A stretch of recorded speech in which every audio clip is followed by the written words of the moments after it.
morning po, Jesus King of Kings.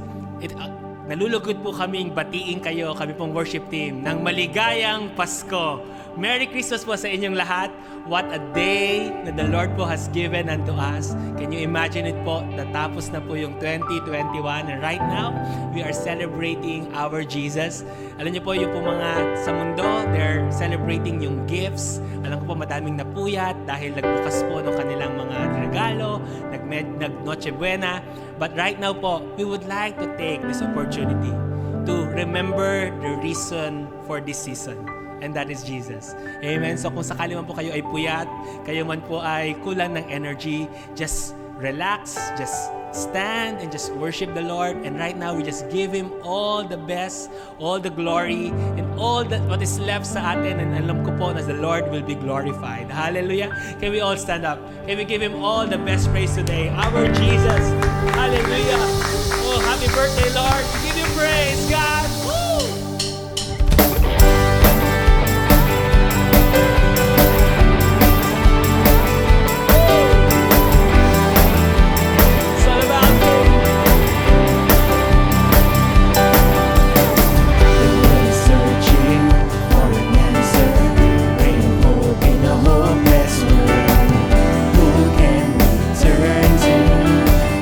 Where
thank you po for this time po ng season na to. You have given us po si Jesus. Lord, sabi nga po yung Christmas po is for us to remember that our Savior po came for us. Father God, ngayon pa lang po nagpapasalamat na po kami because in every season in our life, Lord Jesus came to save us. Lord Jesus came po to make us happy, and Jesus came po to lighten every burden na nararanasan namin. And Father, tulad ng sinabi niyo po sa word niyo, His name is Jesus and He is with us. Father, nagpapasalamat po kami sa pagmamahal niyo po sa amin. In Jesus' name I pray. Hallelujah. Amen. Oh, what a day to remind ourselves that Jesus came. Jesus came to save us. Hallelujah.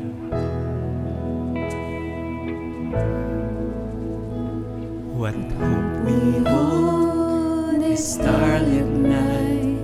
A King is born in Bethlehem.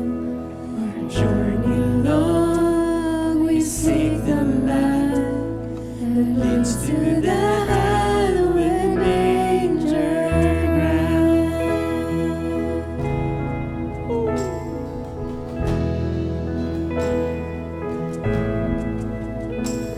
What fear we felt in the silent year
Praise His name, Emmanuel.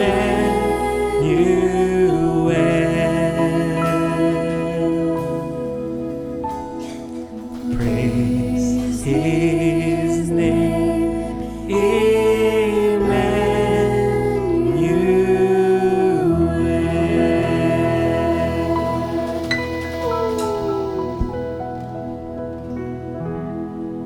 We give you praise, God.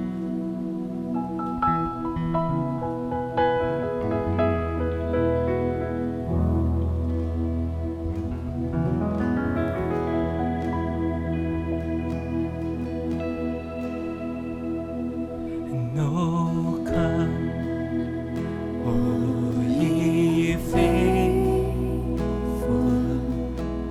joyful and triumphant. Oh, come, ye, oh, come ye to Bethlehem.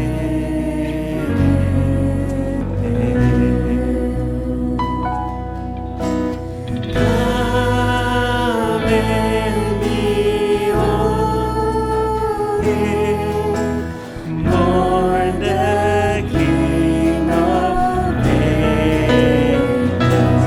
Oh, come, let us adore Him. Oh, come, let us adore Him. No, come, let us adore Him. The Lord, you are the Lord.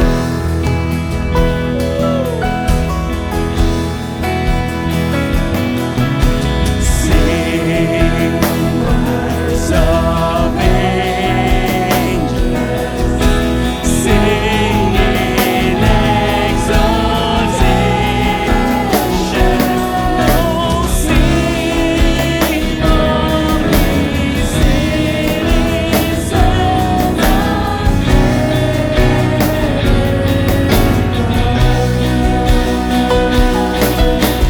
glory to God of glory in the highest. Oh, come, let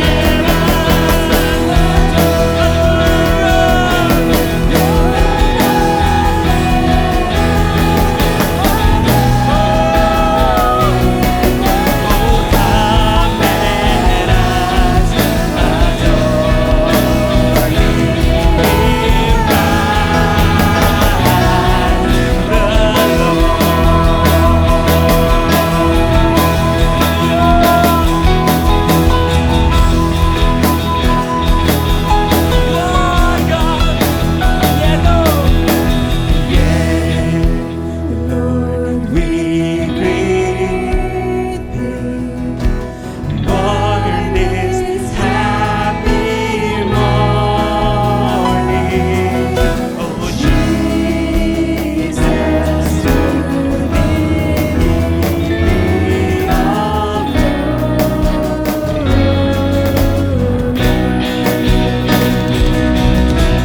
word of the Father, now is flesh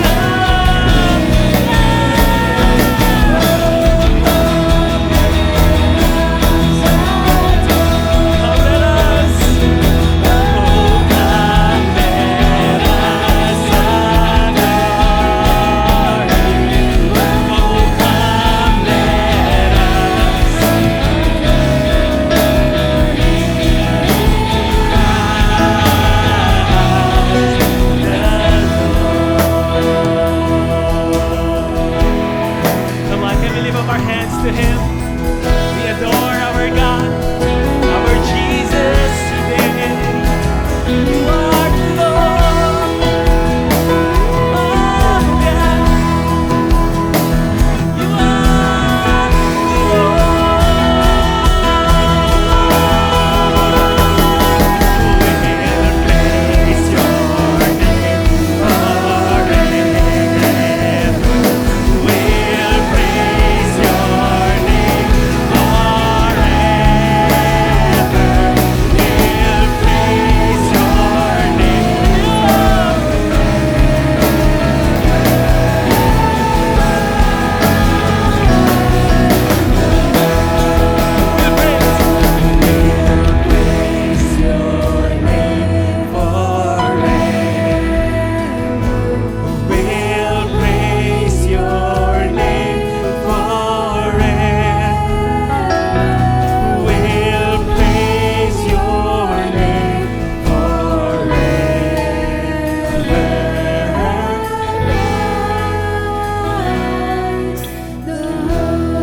that has happened this year.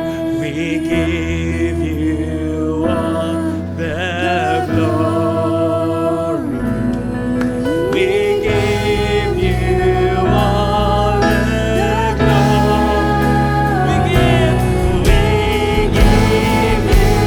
all the glory.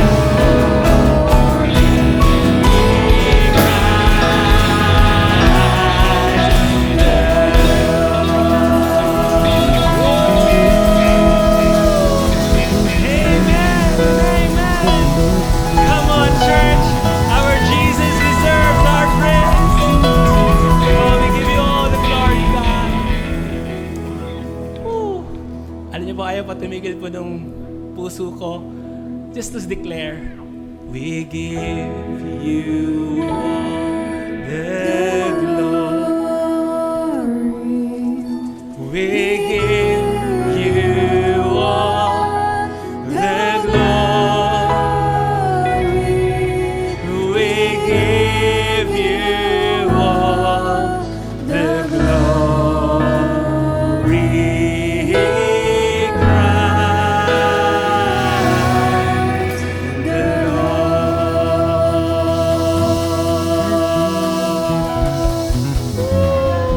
Hallelujah. Amen and amen. You know po, Christmas is about our Savior and about us. How for God so loved the world that He gave His only begotten Son, that whoever believes, kapatid ko, nabaon ka man sa utang, whoever believes. Kung ikaw ay may sakit, whoever believes in this magnificent Savior shall be saved. Father God, maraming salamat for today, for allowing us even through the Christmas songs, i-worship ka. Thank you na of all the days ng taon na to, we have this day that it's not about us, it's about you, about our magnificent and wonderful Savior. Lord, I commit sa inyo yung word na we are about to receive. Thank you for blessing it. Thank you na it will be planted in our hearts and it will bear much fruit. Be glorified, be lifted up, our Savior, who there is no one else but you. Give you praise and we give you all the glory. In Jesus' name we pray. And all God's people say, amen and amen and amen. Woo! Can we give Him all the best praise, church? Hallelujah. Amen. Pwede na po kayo magsiupo, mga kapatid, as we listen to the word of the Lord.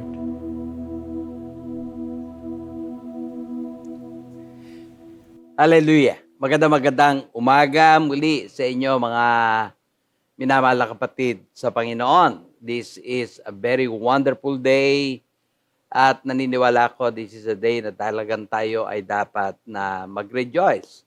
Bagamat 2 taon na tayo ay nagsasuffer sa tinatawag natin, almost 2 years na, sasuffer sa tinatawag nating COVID-19 at yung epekto nito sa mga tao. Today, hindi ko pwedeng deny, is December 25. Tignan po ninyo yung 25, nilagyan po yan ng puso, nilagyan ng marka. At nais kong batiin kayo ng Merry Christmas. Sa Tagalog, maligayang Pasko sa lahat. Matanong ko lang po kayo, ito bang Paskong ito ay sa palagay ninyo, siguro sa pag-iisip natin ng masinsinan. Ano sa palagay ninyo ang pinaka-greatest, pinaka-matinding natanggap ninyong regalo mula kay Lord? Mula siguro, ilagay natin ng ikaw ay nagkamalay, bagamat wala ka pa sa isip noon, ilagay natin ng mga age 3 na or age, sabihin natin 4 or 5, na ikaw ay may kamalayan na sa tinatawag nating Kapaskuhan. At kung tatanungin ko kayo, ano sa palagay ninyo ang the best gift na na-receive mo kay Lord? Dahil kasi lalo pagka Pasko, alam naman natin na marami mga bata ang masaya at marami mga tao ang masaya dahilan sa ito'y bigayan muli ng mga regalo. Kaya nga nagbibiro tayo noon, mga ninong, please, huwag kayong magtago sa inyong mga inaanak. At para doon naman sa tinatawag natin na mga nagpapakasal, marami nagpapakasal ng Disyembre. I can remember that my son ay ikinasal ng Disyembre. At marami pa tayong mga kapatiran na ikinasal ng Disyembre. Pero ang pinakamagandang dulot nito ay yung tinatawag nating the spirit that it brings.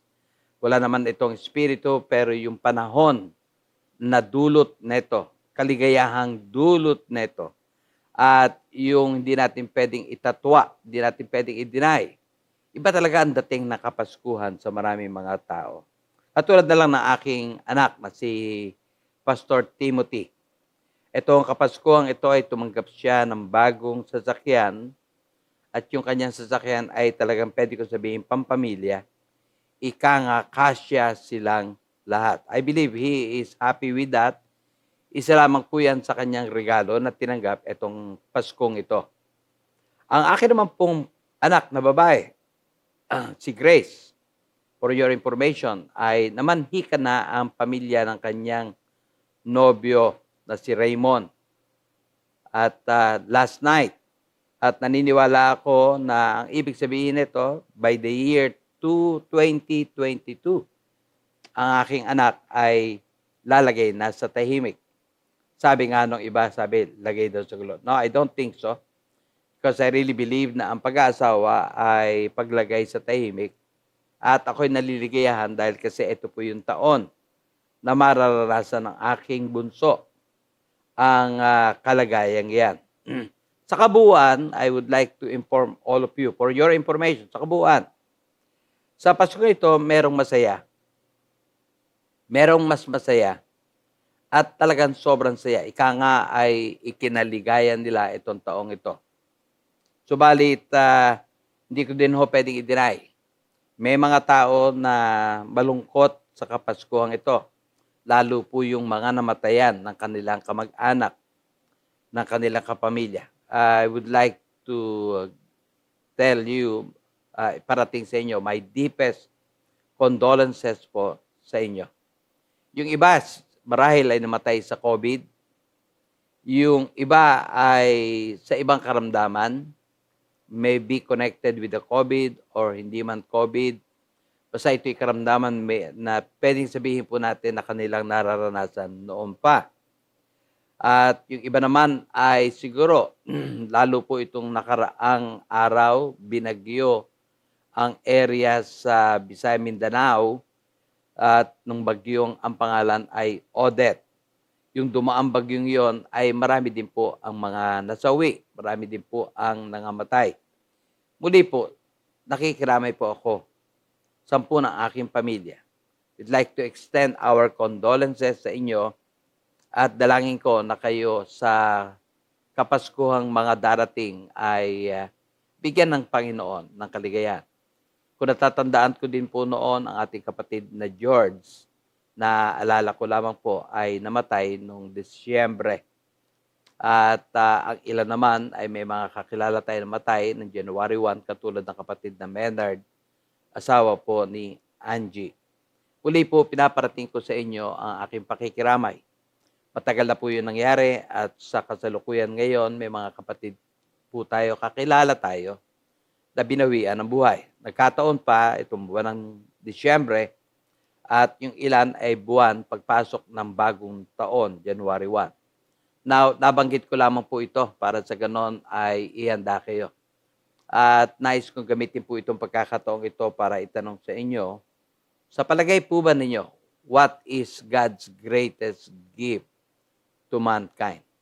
Ewan ko nga po ba bakit parang nasa isip natin lahat na sana ay ibang panahon, ibang pagkakataon, pero kung napatapat, nagkataon, nakapaskuhan pa o bagong taon pa, o napatapat sa inyong kaarawan, o napatapat sa isang mahalagang okasyon, ay tila baga nagkakaroon na ito ng tinatawag nating hindi magandang karanasan. Amen.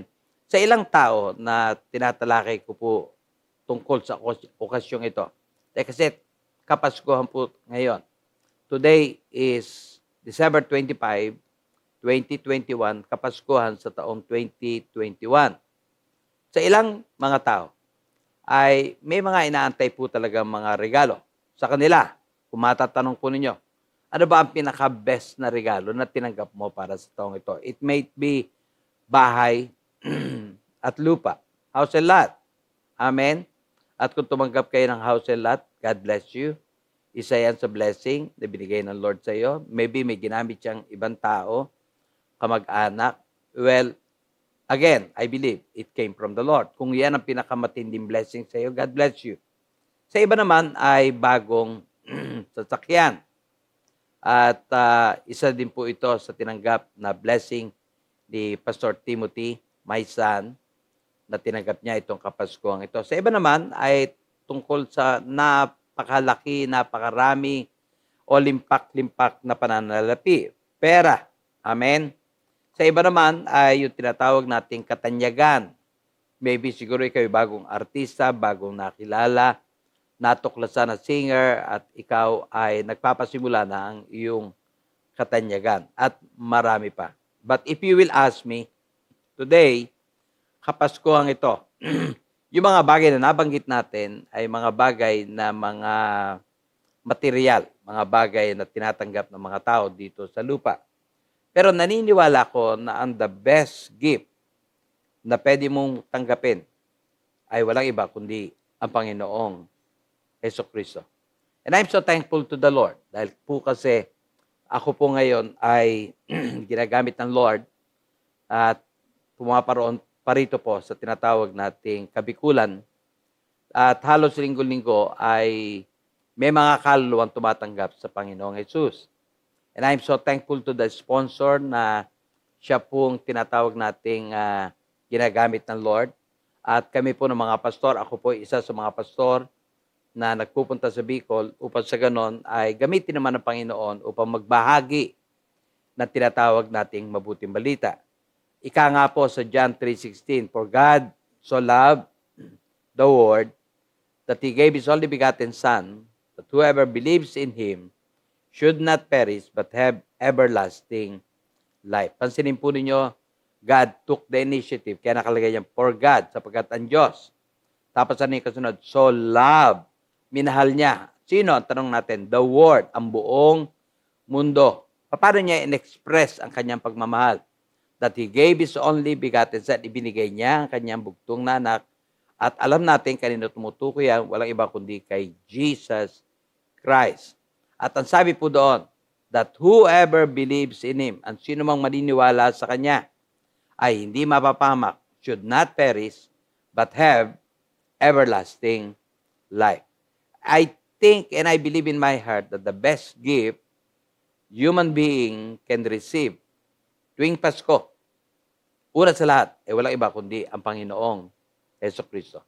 Kaya nga po, hindi ho kami nagsasawa, hindi ho kami napapagod magpunta. Physically napapagod po kami.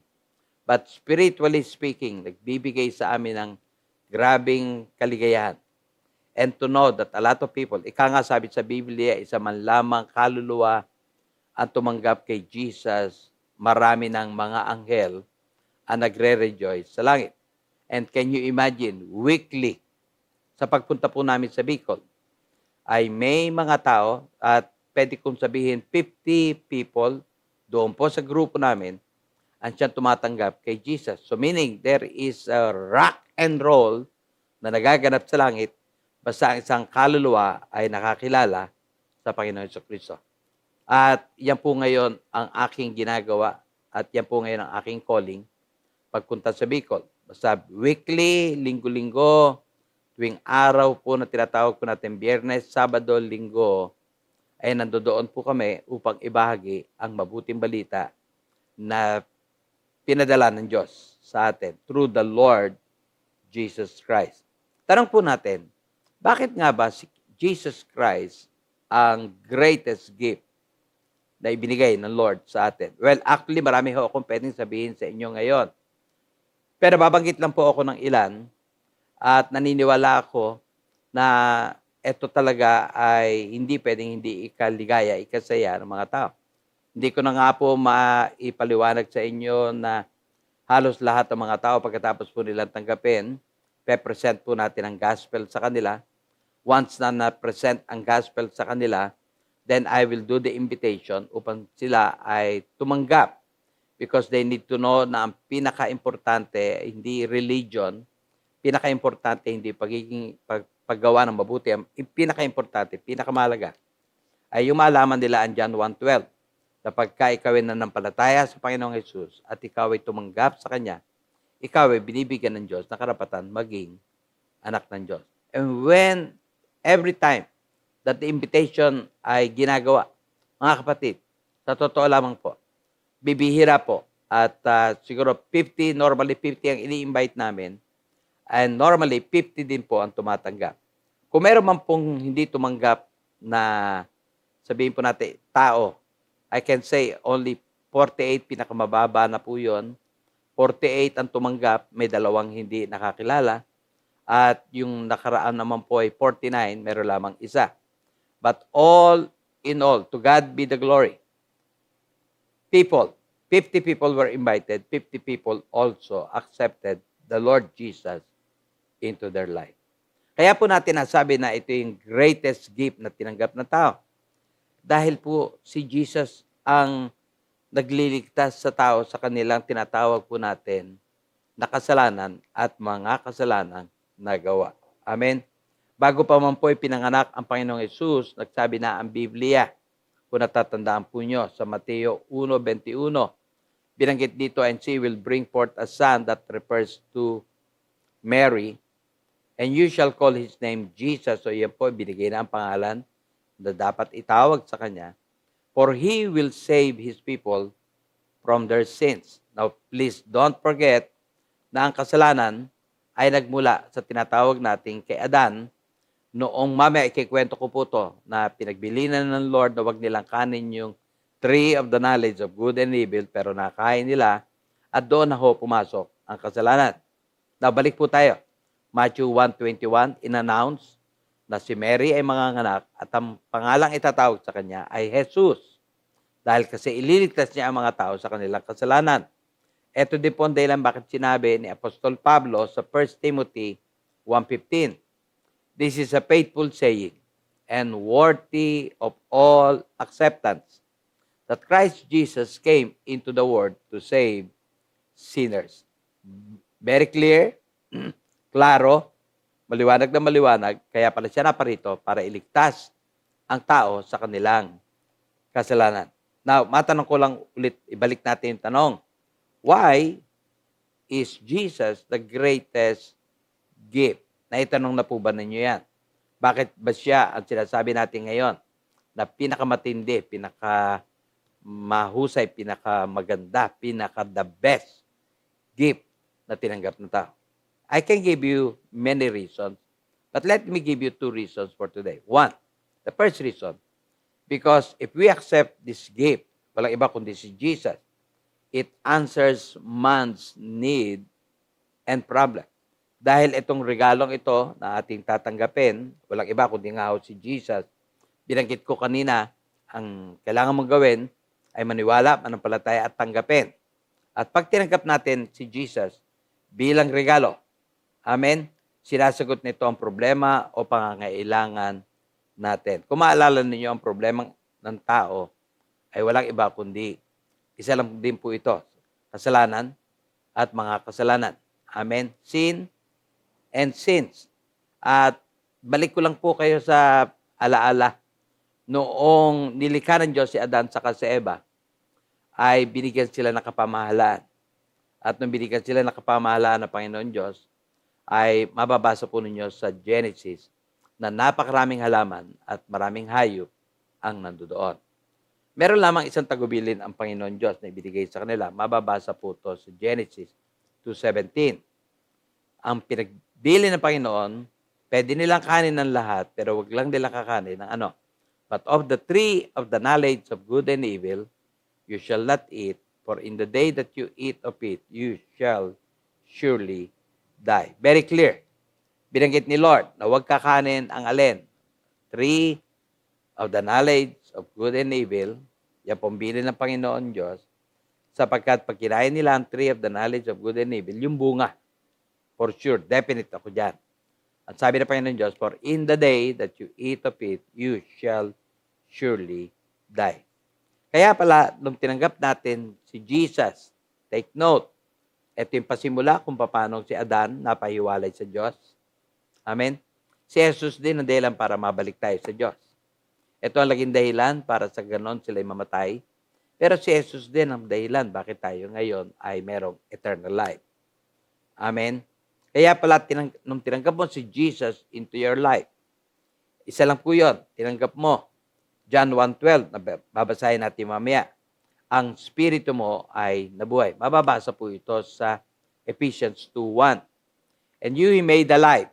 Yan po yung tumutukoy sa atin. Sino man tao na tatanggap kay Christ, ikaw ay kanyang bubuhayin na dating patay in trespasses and sins. Very clear ang Bible.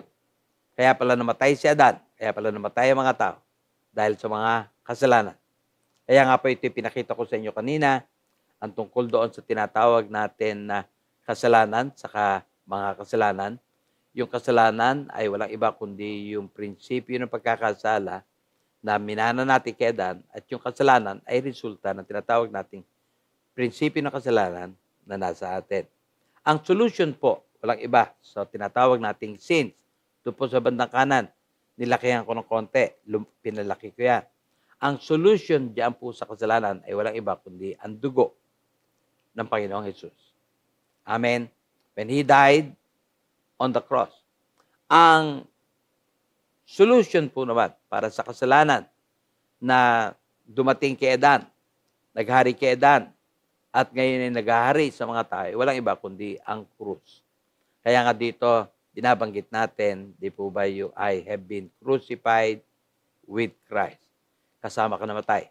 Sa una, makikita mo si Kristo ang namatay para sa atin, pero later, God will open your eyes at makikita mo na kasama kang namatay ni Kristo. Amen?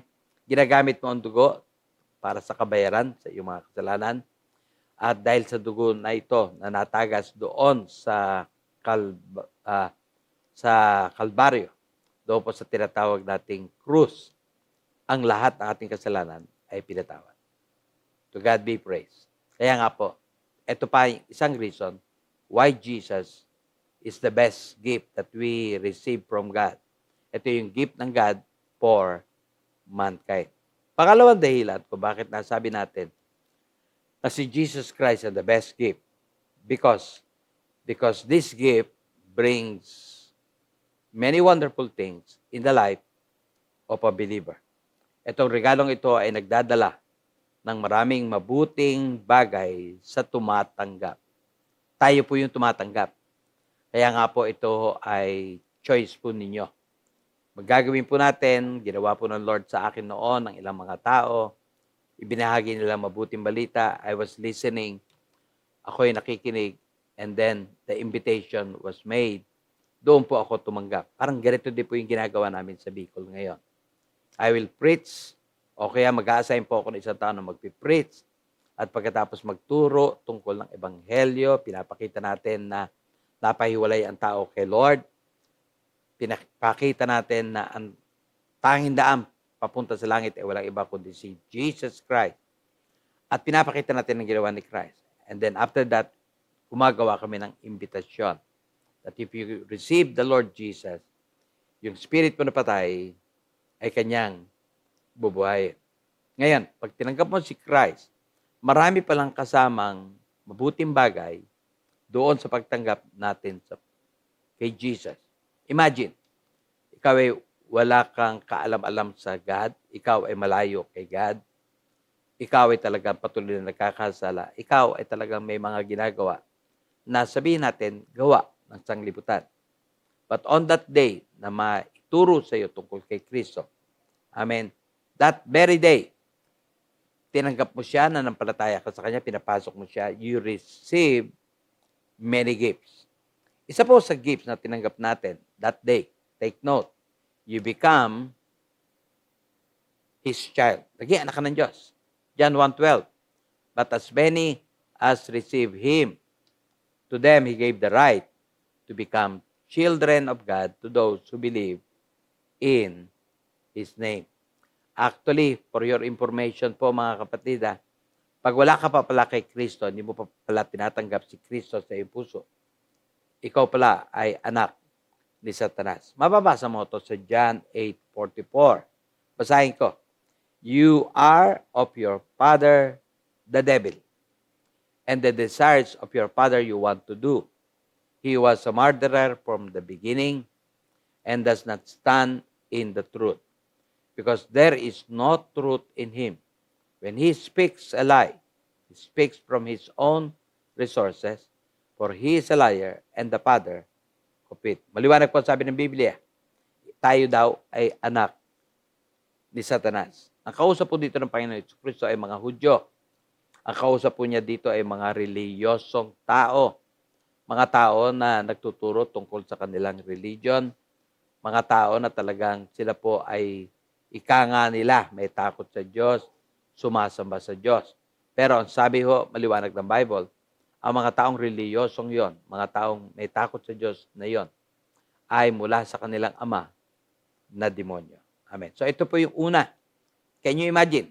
You will only ask Jesus to come into your heart and He will come into your life. Hallelujah. Kaya nga ikaw na dating patay, anong mangyari sa'yo? Ikaw ay mabubuhay. Amen. Nabuhay saan? In the Spirit.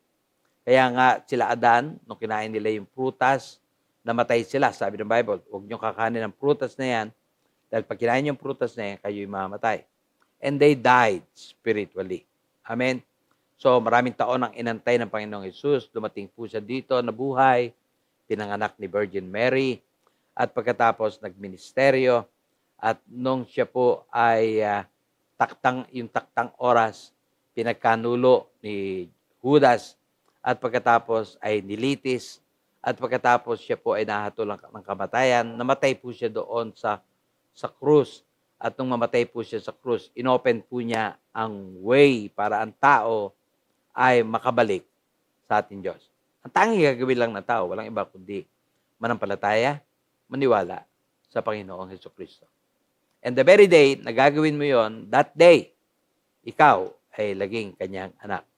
Pangalawa, hindi ka lamang kanyang laging anak, ikaw ay laging tagapagmana ng ating Diyos. Sabi po dyan, and if children, then heirs, heirs of God, and joint heirs with Christ, if indeed we suffer with Him, that we may also be glorified with Him.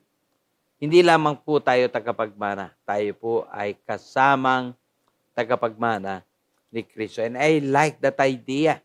Ano man ang minana, tinanggap ni Kristo bilang anak ng Diyos, is the same na tinanggap at minana mo mula sa ating Ama. Kaya nga po ang sabi niya, yung nagawa niya, magagawa natin. Kaya nga kung sino siya, yun tayo. So pag-aralan mong mabuti ang banal na kasulatan, makikita mo na maraming tinatawag nating katangian ang Panginoong Hesus bilang anak ng Diyos. And on the day na papasukin mo si Kristo, pinapasok mo siya, you ask Him to come into your life. That very day, kapatid, yun din ikaw. Kaya nga yung tinatawag nating term na in Christ, ano ba yung term na in Christ? Dati kasi in Adam tayo, naki-Adan ka. Ano ibig sabihin ng naki-Adan? Ikaw ay nakikibahagi kung sino si Adan, ikaw ay nakikibahagi kung ano meron si Adan, at nakikibahagi ka sa lahat-lahat ng meron si Adan. Ngayon, nalipat tayo mula in Adam, dahil kasi tinanggap natin si Christ, kaya nga the best gift natin, walang iba kundi si Kristo. Nung ikaw ay nalipat in Christ, ano sabi doon? To share in all that Christ is. So, kung sino siya, yun ka. Anak siya ng Diyos, anak ka ng Diyos. Amen. Bless si Christ, bless ka din. Strong si Christ, strong ka rin. Anointed si Christ, anointed ka rin. Meaning, lahat na meron si Christ, meron ka. At kung sino siya, yun ka. At kung ano nagawa niya, magagawa mo. Hallelujah. Kaya nga po, simple lang ang ginawa natin. The gospel was presented to us. We accepted the Lord Jesus. At sa lahat ng pinupuntahan ko, binabahagi ko po ito. At ang pinaka may impact sa kanila pagka binabahagi ko, walang iba kundi yung kung anong karamdaman ang minana ng mga tao mula sa ating mga ninuno at anong sumpa na minana natin sa ating mga ninuno, lahat ng iyon ay napuputol kapag si Kristo ay pumasok sa ating buhay. At pagkatapos nito, pinapag-pray ko sila at ang magandang balita na nadidinig ko po, may mga tao talaga pong gumagaling. At meron pong mga tao na yung sumpa ay nawala. May mga tao na may goiter at nung ipag-pray sila, the goiter ay nawala sa kanila that day. At marami pa po, marami yung patotoo, maraming mabuting bagay, at kaya hindi po tayo nagsasawa, hindi po tayo, sabi po natin, tumitigil. We continue to preach the word because the word is really truthful. Nagkakatotoo po yung mga pangako ng Panginoon Diyos. Yan ay resulta lamang because one day, you realize, John 1:12, but as many as receive Him, to them, He gave the right to become children of God, to those who believe in His name. Dito sinabi ang dalawang paraan, amen, na dapat malaman, maintindihan. At kung kayo din po ay ililid ng Panginoon, I believe this is the best Christmas you can give to other people. Na number one, sila ay maniwala sa kanyang pangalan at bigyan po natin ito ng linaw. Basahin po natin ang talatang ito at hamunin natin ang mga tao. Kaibigan, kung mahal mo talaga sila at naniniwala kung mahal sila ng ating Diyos. Pangalawa, kapag kanilang naranasan tanggapin si Kristo, amen, ay mararanasan nila ang kabutihan ng Panginoon Diyos. I think every week, again po, ulitin ko, hindi po ako magsasawa na ibahagi po ito sa mga tao na nandoon sa Bicol. Bagamat hindi ko nasakop ang buong Bicol, a little portion lamang ng Bicol ang siya naming pinupuntahan. At iba-ibang iglesia po ang aming sinesharean ng gospel. And I'm so thankful to the living God na mga tao, you can count na almost every week, pwede mo na sabihin na 50, every week 50 people ay nakakilala at tumanggap sa ating dakilang Diyos. At ang ilan sa kanila na may karamdaman ay gumagaling. At ilan sa kanila na may sumpa mula sa araw na yon, ang sumpa ay naputol na. Praise God. Now let me explain nung ilang mga bagay na nangyari. Can you imagine, tumanggap ka lang. Dapat natin itong ipaliwanag sa lahat ng tao. Tatanggap ka pero maraming bagay na nangyari. Mga bagay na hindi mo nakikita. Pero mga bagay, to God be the glory, ay nararamdaman ng marami. Number one, siguro pwede ko itong bagitin. Tayo, pagka tumanggap ka kay Kristo, ay forgiven from all your sins. Tayo ay pinapatawad sa lahat ng ating kasalanan. Kaya nga po, meron din po tayo isang teaching na yung kasalanan na yan, wala ng control sa believer. At yung kasalanan na yan ang dahilan, kaya ang maraming believer ay nagkakaroon ng tinatawag na karamdaman. Pero pagka tinanggap mo si Kristo, binibigyan kang kalayaan ng Diyos sa kasalanan na yan. Pangalawa, all sins we have committed are washed by His precious blood. Lahat ng ating nagawang kasalanan ay hinugasan ng kanyang mahal na dugo. The Bible is very clear in that. Amen. Ang kasalanan nila nung araw, pagka nagpatay sila ng tupa, kanilang iwiniwisik doon sa tinatawag natin na trono ng biyaya, at yung kanilang kasalanan ay natatakpan at nakakalimutan. But for us, sabi ng Bible, yung dugo ng Panginoong Jesucristo is more than enough. Sobra pang enough para tayo sa ating nagawang kasalanan ay mapatawad. Ito pa ho, His blood removes all sins. Tinanggal na kanyang dugo, lahat ng kasalanan. Pangapat, lahat binura, pinunasan, at kahuli-hulihan. Hindi ka lamang pinatawad, but also forgotten. Yan po yung sinasabi niya, I will remember your sins no more. Naniniwala po ako, kaya nga po natin nasabi kanina, the best gift na ating tinanggap para sa taon-taon, hindi lamang ho itong taong ito, walang iba kundi ang Panginoong Jesucristo. Dapat maintindihan ng mga tao na sila ay patay, spiritual, But then Jesus came to save them.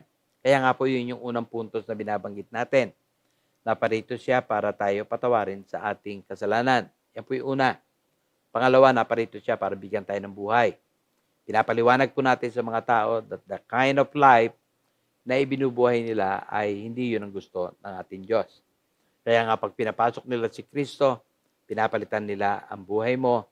At yun din naman ay may kinalaman sa iyong pagsuko ng iyong buhay sa ating Diyos. Pangatlo, naparito siya para pagalingin ka sa iyong karamdaman. Pangapat, naparito siya para ikaw ay palayain sa anuman sumpa. Dahil kasi, whether we like it or not, marami po tayong minana sa ating mga ninuno. Marami po tayong minana sa ating mga magulang. Meron po ako minana sa aking magulang, sa aking tatay. Meron din po ako minana sa aking nanay. But praise be to God. Dahil kasi nung tinanggap ko si Kristo, lahat ng minana kong masama sa aking ninuno ay pinatawad niya. Tinanggal niya. Inalis niya. Amen. May God continue to bless you. Kasi ito po yung dahilan. Bakit siya naparito? Now, pangalawa, dito po ako magtatapos. Ang Panginoong Jesucristo po, nung siya po ay bumaba dito sa lupa, ay nag-provide din po siya ng paraan kung paano tayo ay hindi na magiging alipin muli ng mga bagay na pinagdaanan natin. Isa sa talata na madalas kong binabasa ay walang iba kundi sa Romans chapter 8, verse 2. Sabi diyan, "For the love of the Spirit of life in Christ Jesus." Amen. Yan po yung born again experience. Amen. Dahil kasi patay ang spirit mo. Kaya sabi niya, "For the love of the Spirit of life." Ang life pala ay na kay Kristo. So once sinanggap mo si Christ, your dead spirit becomes alive. Take note of that.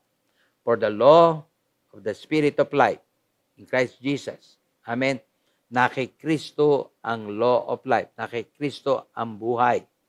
Na kay Kristo ang kasagutan sa lahat mong problema. Tapos ngayon, dahil kasi nakarating sa iyo yun, tinanggap mo si Kristo, you allowed Jesus to come into your life. Ano sabi diyan? Has made me free from the law of sin. Amen. Ano yung sin? Noong araw, hindi mo ito kaya tanggihan. Right now, kaya mo itong tanggihan. The law of sin na naghahari sa iyo will no longer reign in you. The law of sin, para maglayo sa iyo sa Diyos, is no longer with you. Hindi lamang law of sin, also the law of death. Amen. My conclusion, mga kapatid sa Panginoon, sa ating ginawang pag-aaral, Jesus is the greatest gift mankind has received. Si Jesus ang pinaka-matindi, pinaka-best, pinaka-mainam na regalo na tinanggap mo. Well, praise God kung tumanggap ka ng bahay at lupa. Praise God kung tumanggap ka ng sasakyan. Praise God kung tumanggap ka ng pera. Praise God kung ano man ang iyong tinanggap. Maybe ito'y pinagpipray mo, dinanasa mo noon pa. But I would be telling you right now, the best gift is none other than having Jesus to be your Savior and Lord of your life. Amen? Dahil sa kanyang dugo, kung natatandaan nyo, yan po'y dumanak sa tinatawag nating Golgotha. Binayaran ng dugo niya ang lahat ng ating mga kasalanan nagawa. At dahilan sa kanyang krus, doon po siya namatay, doon po siya pinako. Ito ang sagot sa lahat ng sin o sin principle na naghahari sa ating life. I just would like you to know, to be informed, na the best gift ay tinanggap natin. Pero yung best gift na yan, na binigay ng Lord, ay kailangan sampalatayanan at dapat tanggapin. It was the year 1973 when I surrendered my life to the Lord. And I'm so thankful to the Lord dahil kasi lahat ng aking kasalanan ay pinatawad niya na. Hindi ko ibig sabihin hindi tayo nagkakasala, but all sins that we have committed and will be committing ay pinatawad na ng Panginoon Diyos. Kaya nga po, ngayon bilang mananampalataya, hindi ho tayo nakatingin sa nangyari. Whether it was 1 week ago or yesterday or 1 year ago, alam natin, sabi ng God, I will remember your sins no more. So if Jesus is reigning in your life, i-claim mo na ang lahat ng benepisyo ng pagtanggap sa Kanya. Magandang umaga po ulit sa inyo lahat at nais ko kayong batiin ng maligayang Pasko at dalangin ko na sana itong Kapaskuhan ito patuloy kayong paligayahin natin, Panginoon Diyos. Tayo po lahat ay manalangin. Amen. Ama namin sa langit, nagpapasalamat kami because iyo pong ibinahagi sa amin na ang pinakamaganda, pinakamainam na regalo na tinanggap namin ay walang iba kundi ang iyong anak na si Kristo, na aming Panginoon at tagapagligtas. And Lord Jesus, we're so thankful that you came, you saved us from our sins. You came para kami bigyan ng buhay. And you came to deliver us from every curses na dumating sa tao mula na magkasala si Adan sa si Eva sa iyo. Salamat po sa Kapaskuhang ito. Dalangin ko na ang lahat ng kapatid na patuloy na lumalapit sa iyo ay bigyan mo ng ibang pagpapala o iba't ibang uri ng pagpapala na kanilang dapat tanggapin sa Kapaskuhang ito. We thank you for this year and we thank you sa darating pang mga taon. We honor you. In Jesus' name we pray. Amen. Amen. Good morning po ulit, Church. As we end po yung service natin today, allow us to share po yung mga testimonies, yung mga miracles and blessings ng ating mga kapatiran po. Hindi nangyari po ngayong 2021 po. Truly, the Lord has been showering us with His grace, with His favor, with His healing and protection po throughout the year. And as we celebrate po nga po yung Christmas, this is the perfect time po and the best time to be reminded of how we could be touched by the Lord's miracles and love for us. Amen. Tulad po niya nila Ate Monette Lim, nila Ate Mary Ann Retig, and ni Teacher Tina, ganoon din po sina Kuya Rico and Ate Eunice Mesiha na na-experience po nila yung healing from the Lord and even po yung protection from the Lord. Ganun din po na thankful po sila dahil naranasan din po nila na mag-minister sa ibang tao. Amen. Aside from healing, Ate Cherry, may mga kapatid din tayo sa church na naka-experience naman ng progress, increase, and promotion sa mga buhay nila. So, isa na dyan si Faye Dison, si Eunice, ayan, wherein sa trabaho nila, no, na-experience nila kung paano sila ginaid ni Lord, kung paano binless ni Lord yung mga projects na hinawakan nila. And dahil doon, no, naka-experience din sila ng promotion. So truly, si Lord talaga napaka-buti, napaka-faithful, na whatever He has promised sa atin, He will definitely fulfill it. Amen. Good morning, church! So allow me po to share with you my testimony from about work po pala and promotion. Nung in-ask po ako ni MJ to share about it, actually, iniisip ko po noong una kung ano yung isi-share ko, kung may masashare ba ako. But mas lalo po akong na-remind because of that na it's all for God's glory and true enough po. Whatever promotion po sa trabaho na naranasan ko this year, it's only because of His strength and because of His grace.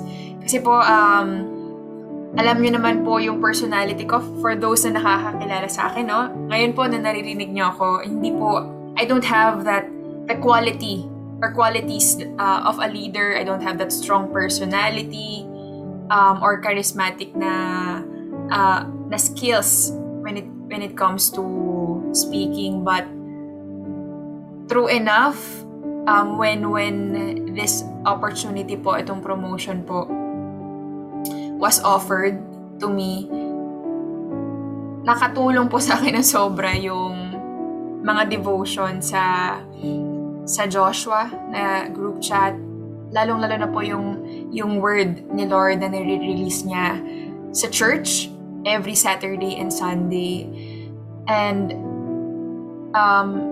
every time I hear the word, every time I'm reminded, nagkakaroon po ako ng confidence that itong promotion na to is a gift from God, and it doesn't depend, or it's not dependent po dun sa kakayahan or ability ko. Kaya I want to give all the glory and praise to the Lord, because I know po whatever promotion coming our way po this year bago po matapos ang taon, hindi po kailangan na qualified tayo. Hindi kailangan na magaling. Kailangan lang maniwala na He is the God of promotion. So, ayun po, sa opisina, I was given this leadership role, and kahit na po ang inyong lingkod ay hindi po, ayun nga po, hindi very good communicator, no? But still, God allowed me to experience people listening, believing, trusting me, na all by His grace and all for His glory.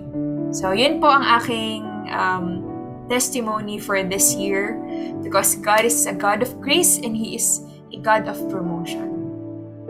Yun lang po. Thank you mga kapatid. I hope na bless po kayo. Hello po, just want to testify how the Lord is so good sa buhay ko po. And how the Lord used this church, yung pastors, si Pastor Epet, si Pastor Tim, even po mga leaders ng church na to, how they extended their prayers to us as members, and how God spoken to every preachings na narinig po natin. And how these words of God helped me and my family throughout all this year, lalong-lalo na po nung start ng year 2021, that we declared more of God, more of blessings sa family, and even sa provision, and sa lahat-lahat ng dineclare namin this year, ng family ko this year, it all happened. Nagulat ako kasi as I recall, lahat yun sinagot ni Lord, and nagulat din ako sa lahat ng ginagawa ni Lord, kasi hindi ko akalain na more pa yung ginawa niya, more pa yung sa expectations ko on the grace of God and the love ni Lord, and even yung hindi ko ma-explain lahat, hindi ko put into this small video kung gaano kadami, kung gaano kabuti, kung gaano grabe yung grace ni Lord. He revealed Himself sa family namin this year, who He is. He became a father to us all, dahil diba sa alam ng iba sa atin, wala na yung physical father na, but He became a father. He's a gracious father. He gives everything, every desires ng hearts namin. And I know ganun din nangyari sa buhay niyo, and I know ganun din yung mangyayari pa sa buhay natin lahat. So, thank you. I'm thankful for this church family, because sa lahat ng nangyari natin sa amin this year, nangusap talaga si Lord. Every preaching, every even worship, even pag nag-join ako ng prayer meeting, ma-attend ako ng Joshua, Saturday equipping, Sunday service, doon talaga nangusap sa akin si Lord. So I'm really thankful for everyone na who allowed their lives to be used by God. And isa kami sa mga natulungan ng family na to, ng spiritual family. I will forever treasure this family. And God bless everyone. Good morning po sa lahat. Ako si Chris, drummer ng Jesus King of Kings. And I'm here to share to you the goodness of God in my life in the past few months. Because last July, I'm one of the people who got COVID-19. And grabe, 3 weeks ako nasa hospital noon. And I got to the point na I think na baka masundan ko si Dad, which umuwi na kay Lord nung last April. And I was talking to Kuya Tim that time, and he was praying for me. That time hindi makapagsalita dahil sa oxygen mask ko, but I keep agreeing to his prayer. But after that night, nung pinagpray ako ni Kuya Tim, I got that urge to remove yung high flow oxygen ko. After I removed it, I know Si Lord yun. And I'm really thankful dun sa miracle na yun na ginawa niya. Second chance na binigay ni Lord sa life ko. Grabe, nagulat ang mga doctors na sa biglang recovery ko. And to be honest with you, hindi sana ka mag-testify. In fact, this is my first testimony. But it's just overflowing inside me that God gave me a second chance in life. And that I can truly say that God delivered me from death to life. So with that, I'm eager to testify to you the goodness of God in our lives. Our meaning, pati sila mama actually, and Mike, and my wife, Lovely, also had COVID. But miraculously, hindi na nila kailangan pumunta ng hospital. I'm just so grateful na yung miracle na yun is nag-extend din sa family namin. I also take the time na rin to thank yung Joshua leaders, sila Kuya Team, Pastor Efren, Pastor Cora, and all of the Jacob family. And they really helped me during those really tough times. And thank you sa buhay niyo lahat. And ang sasabi ko lang ay hindi pa tapos ang taon. God is also going to do something in your life. And I'm very excited to surprise you ni Lord this year. Okay. And today din mga kapatid, as we end the year, let's look back po sa mga naging activities and ministries po natin this year. And although online lang po tayo ngayon, truly the Lord has truly made the way for us na makapag-fellowship po, makapag-discipleship po. And let's all watch this po tong video na to.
Yun po yung mga iba't ibang ministries po natin na ginagawa po this year. And I hope na bless po kayo.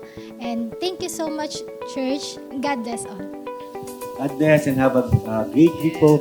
Blessing-filled week po sa inyo mga kapatid. See you next Sunday. Merry Christmas po. Merry Christmas!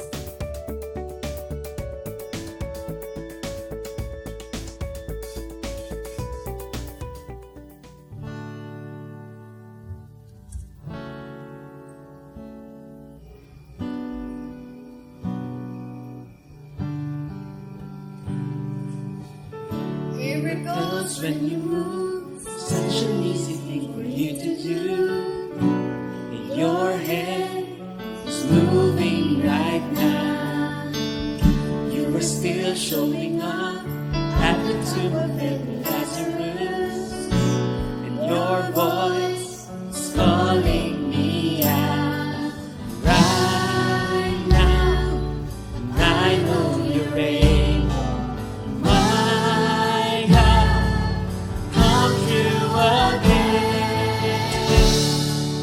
You can do all things. You can do all things but fail. 'Cause you never lost a battle. No, you never lost a battle. I know you never will.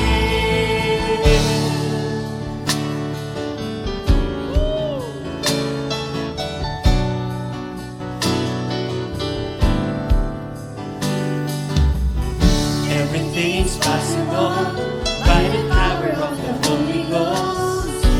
And new wind is blowing right now, breaking my heart of stone, taking over like Jericho. And my walls are all crashing down. Right now, I know you're able. My God, come true again. You can do all things. You can do all things. 'Cause you never lost a battle. No, you never lost a battle. And I know you never will. You can do all things. You can do all things but fail. 'Cause you never lost a battle. No, you never lost a battle. I know you never will. Never lost a battle. Never lost a battle. Never lost a battle. You never will. You never will. You never lost a battle. You never lost a battle. You never lost a battle.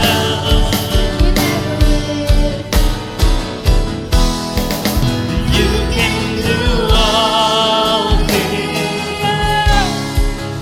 You can do all things but fail.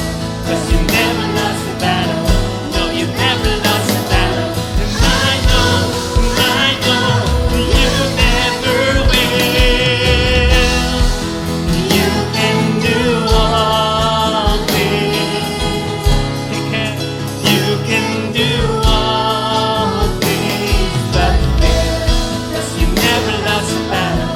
'Cause you never lost a battle. And I know you never will. You can do all things. You can do all things but fail. 'Cause you never lost a battle. No, you never lost a battle. I know you never will.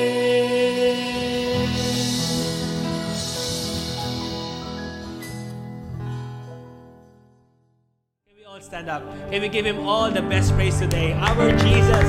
Hallelujah. Oh, happy birthday, Lord. We give you praise, God.